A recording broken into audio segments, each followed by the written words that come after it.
Christian bangun dan berjalan menghampiri Yuka. Ia merasa sedang bermimpi melihat wanita itu. Yuka heran, kenapa Christian memasang wajah sedih seperti itu. "Kenapa?" tanya Yuka. "Ini kamu sayang." Ia balik bertanya dan mencoba menyentuh pipi Yuka. Saat tangannya sudah berada di depan wajah Yuka, wanita itu menepis pelan tangan suaminya. "Melihat kamu masih marah, aku yakin ini benar-benar kamu," ucap Christian. "Kamu aneh." Yuka menaruh kantong belanja di atas tempat tidur.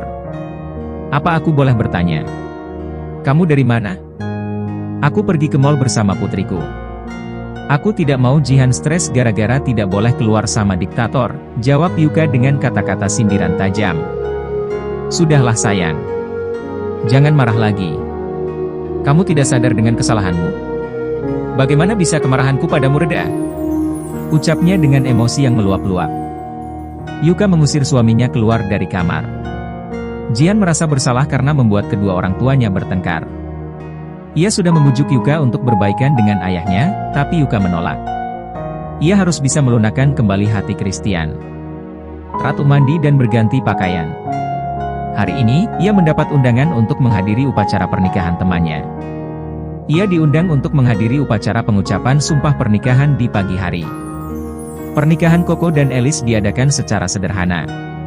Mereka mengadakan pesta sederhana di halaman rumah kontrakan Alice. Rumah itu sudah Coco beli dari sang pemilik rumah. Coco ingin mengajak Alice tinggal di apartemen miliknya, tetapi Alice sudah kerasan tinggal di rumah kontrakan yang ia tempati. Coco menuruti keinginan Alice dan menjual apartemen miliknya. Uang hasil penjualan itu ia belikan rumah yang Alice tempati. Sisa uang penjualan apartemen, rencananya akan Alice jadikan modal membuka warung sembako di depan rumah.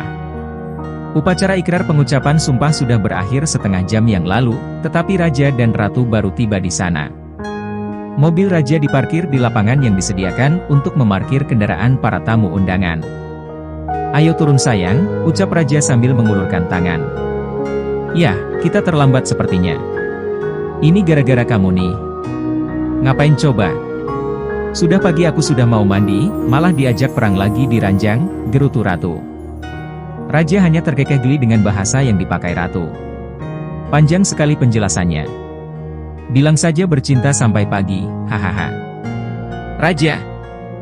Mereka melangkah masuk ke tempat acara. Tiba di sana, mereka langsung menghampiri Coco dan Alice. Memberikan ucapan selamat kepada kedua mempelai. "Liz, selamat ya." "Selamat ya Ko." Ratu menyalami kedua pengantin. "Terima kasih." "Terima kasih, kalian sudah menyempatkan hadir," ucap Alice. "Sama-sama.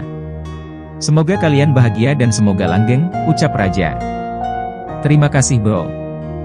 Raja tersenyum mendengar kata sapaan akrab Coco padanya. Dulu, Aji dan Marcel yang sering memanggilnya seperti itu. Sekarang, mereka telah memiliki kehidupan masing-masing. Aji di dunia yang lain. Marcel bersama istrinya, Mita. "Hahaha, sudah lama sekali aku tidak mendengar seseorang memanggilku dengan kata itu." "Selamat bro, semoga cepat dapat Eko Junior," ucap Raja. "Eko?" tanya Coco bingung. "Alice Coco," jawab Raja. Tawarnya pun terdengar dari keempat orang yang sudah layaknya keluarga itu. "Sayang, aku ingin makan makaron," ucap Ratu. "Sekarang?" "Ya." "Ya sudah, kita pamitan pada mereka." "Kamu saja yang pamitan. Aku tunggu di mobil, oke?" "Oke." Ratu pergi ke parkiran dan tertegun melihat seorang pria memakai batik lengan pendek dipadu dengan celana hitam, sedang berdiri di parkiran. Pria itu menoleh dan pandangannya beradu dengan Ratu. "Nando," gumam Ratu. Ia menutup mulutnya tak percaya, pria yang berdiri di depannya adalah Nando. Jarak antara dirinya dan Nando hanya sekitar 10 langkah. Ratu ketakutan saat pria itu berjalan menghampirinya. "Apa kabar Ratu? Kenapa kau ketakutan melihatku?" Ratu takut suaminya salah paham jika melihat mereka bertemu. Raja tahu kalau Nando pernah menyimpan perasaan untuknya. Suaminya sangat pencemburu, jadi Ratu sangat berhati-hati saat bertemu kenalan pria. Raja tiba di parkiran dan melihat istrinya berdiri terpaku. Tubuh Nando terhalang tubuh Ratu, hingga Raja tidak tahu kenapa istrinya mematung di sana. Saat raja berdiri di samping ratu, barulah ia tahu alasan sang istri berdiri mematung tak bergerak. "Nando, mau apa lagi kamu?" Raja bertanya dengan nada cemburu. "Kak Nando, ada apa?" "Siapa mereka?" tanya Novi. "Kenalkan, dia ratu dan suaminya, Raja." "Ini Novi, calon istriku," ucap Nando. Ia memperkenalkan Novi pada mereka. "Halo. Kakak berdua temannya Kak Nando ya?" tanya Novi. Ya, kami temannya," jawab Raja dengan gugup. "Elis adalah adik kelasku saat SMA. Kami sering bertukar kabar dan dia bilang hari ini dia menikah, jadi aku datang," ucap Nando. "Oh, maaf kalau aku sudah salah sangka," ucap Raja. "Tidak apa-apa, kami permisi." Nando berpamitan dan segera pergi merangkul pinggang Novi. Ia tidak ingin berlama-lama berbicara dengan mereka. Melihat Raja yang cemburu terhadapnya. Setelah Nando pergi, Ratu baru bisa bernafas lega.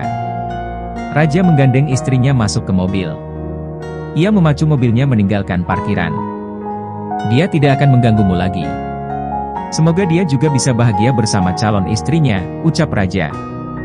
"Iya. Selamat pagi sayang." Christian berbisik pelan karena takut membangunkan Yuka. Ia tersenyum saat Yuka menjawab. "Pagi. Tidak usah bisik-bisik, aku sudah bangun." "Kamu janji akan membicarakan soal masalah Jihan," ucap Yuka mengingatkan. "Iya. Kita bicarakan setelah sarapan. Kamu mau mandi lebih dulu?" "Kamu saja duluan." "Aku masih lemas," jawab Yuka. Christian tersenyum lebar.